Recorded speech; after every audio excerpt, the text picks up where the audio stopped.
day for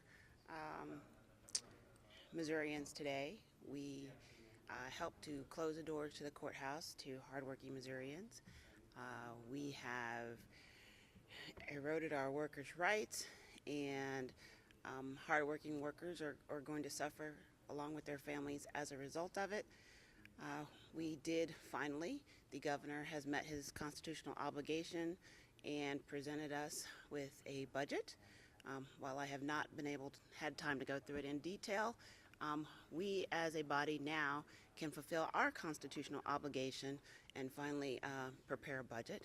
I'm a little concerned that we talk about we want to bring jobs into our state, but yet we have cut higher ed by some $150 million, which means how do we possibly provide an educated workforce for the businesses that we claim we are going to bring to our state. We have heard claims that we have not cut K through 12.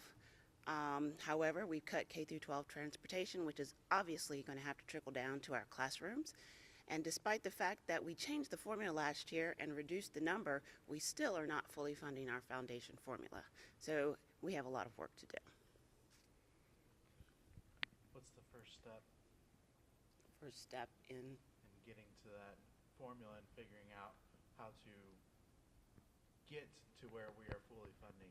What do you guys think we have to do to finally get to where we're fully committed to enacting those plans? We're going to have to go back and look at the budget and see where the dollars are.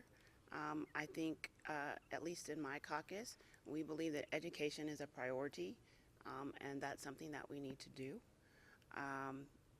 But as I said, I have not had the opportunity. Budget just came out around noon, and we were on the floor. So I've only had the opportunity to kind of look at quick overview numbers, so to see what we need to do in order to do that. It looked like there were even more cuts to DESI transportation, which seems like it hurts rural districts a lot more than it hurts urban and even suburban districts.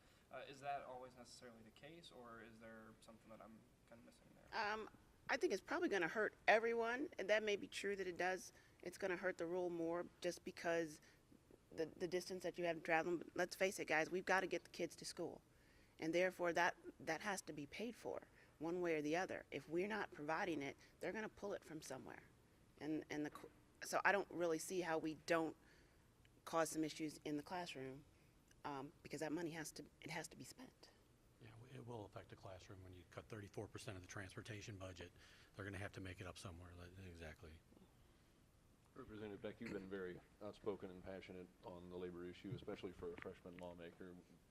What is your message to voters now that right to work appears to be on its way to becoming law? Well, it's not over. I will tell them that. Today is a very sad day for Missouri. The interest of a billionaire has overcome everybody that makes a paycheck in this state. That's what happened today. And I want to give the people an opportunity to vote on this. I don't think people, again, I went to people's doors. I didn't see anybody tell me, you know what, I make too much money.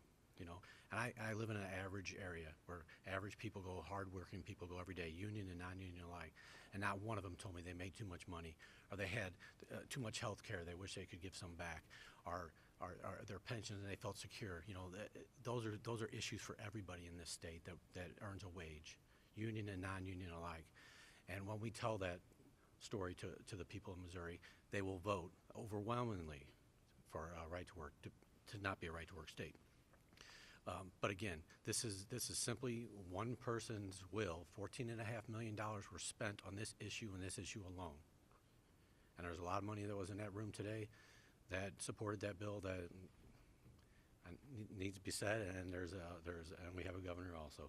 So you see where we're going. I think the people of Missouri would have a different look on this, and that's why it needs to go to a ballot in 18. To be fair, I'll abide with the voters of Missouri say. Can you talk about the work this morning with the House committee that is investigating the workplace environment among DOC? What was the big message out of that this morning? The purpose of the meeting today was really just an organizational meeting. We talked about some of the potential people that we would have come in. The director is going to come in and she's new, and give us her take, and just how we would handle the committee.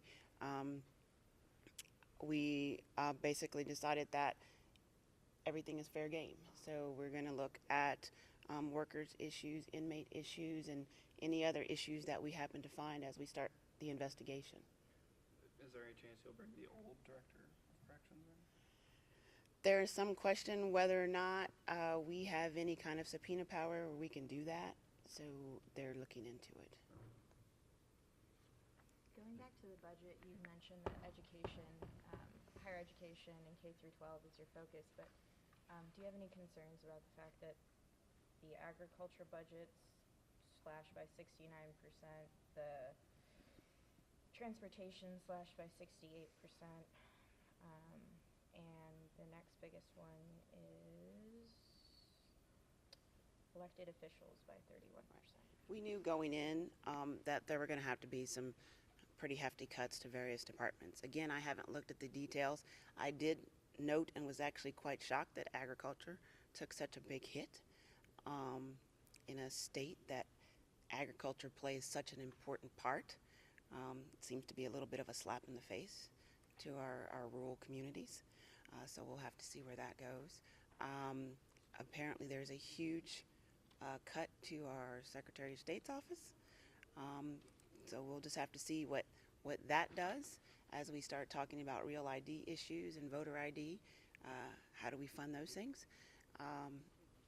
But yeah, we've seen some huge cuts across the board, and we've also seen some cuts to the number of employees.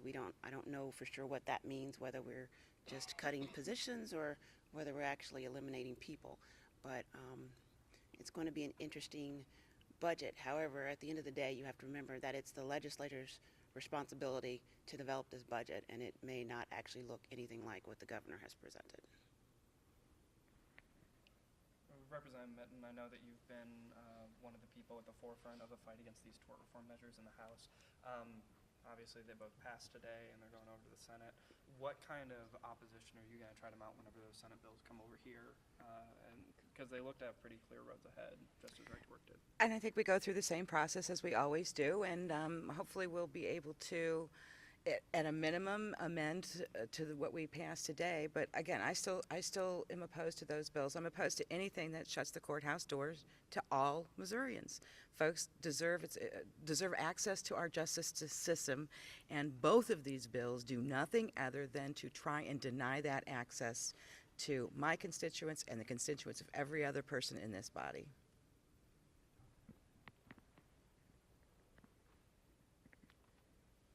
Can I speak to the budget real quick? I just want to be clear, and I know I've only been here for a month, but the majority party has made these decisions and put us in this budget situation that we're in.